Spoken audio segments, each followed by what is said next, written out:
UP की इन सीटों को कांग्रेस के लिए छोड़ सकती है सपा। इस वजह से चुने गए हैं ये लोकसभा क्षेत्र। वर्ष 2019 का लोकसभा चुनाव सपा ने बसपा के साथ मिलकर लड़ा था। सपा नेताओं का मानना है कि उस चुनाव में जौनपुर, मऊ और अंबेडकर नगर सरीखी अधिक संभावना वाली सीटें बसपा के लिए चली गई थी।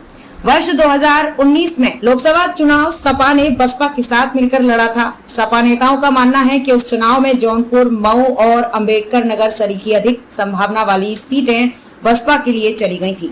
जैसे जैसे लोकसभा चुनाव करीब आते जा रहे हैं, सीटों को लेकर पार्टियां अपनी रणनीति बनाने लगी हैं। सबसे ज्यादा हलचल इंडिया गठबंधन के खेमे में है। सभी की दिलचस्पी इस बात में है सपा कांग्रेस और रालोद के लिए कौन कौन सी सीटें छोड़ती है। सूत्रों के अनुसार समाजवादी पार्टी उन लोकसभा सीटों को इंडिया गठबंधन के घटक दलों को पहले छोड़ सकती है जहां उसे कभी विजय नहीं मिली। इस तरह की उत्तर प्रदेश में करीब 19 सीटें हैं। इन पर सपा इसलिए भी दावा नहीं करेगी क्योंकि इनमें से कई सीटों पर घटक दलों का बेहतर प्रदर्शन रहा है। वर्ष 2019 का लोकसभा चुनाव सपा ने बसपा के साथ मिलकर लड़ा था। सपा नेताओं का मानना है कि उस चुनाव में जौनपुर, मऊ और अंबेडकर नगर सरीखी अधिक संभावना वाली सीटें भाजपा के लिए चली गई थी, जबकि लखनऊ और वाराणसी सरीखी वो सीटें सपा के हिस्से में आई जहां वो कभी जीती ही नहीं।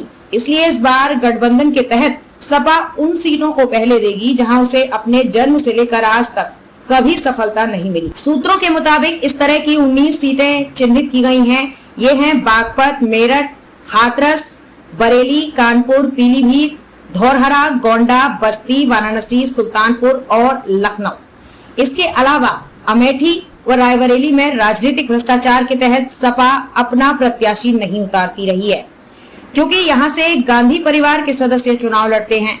यहां बता दें कि इंडिया गठबंधन में सीटों के बंटवारे के लिए कवायद शुरू हो चुकी है। शीघ्र ही राज्यवार मंथन किया जाएगा।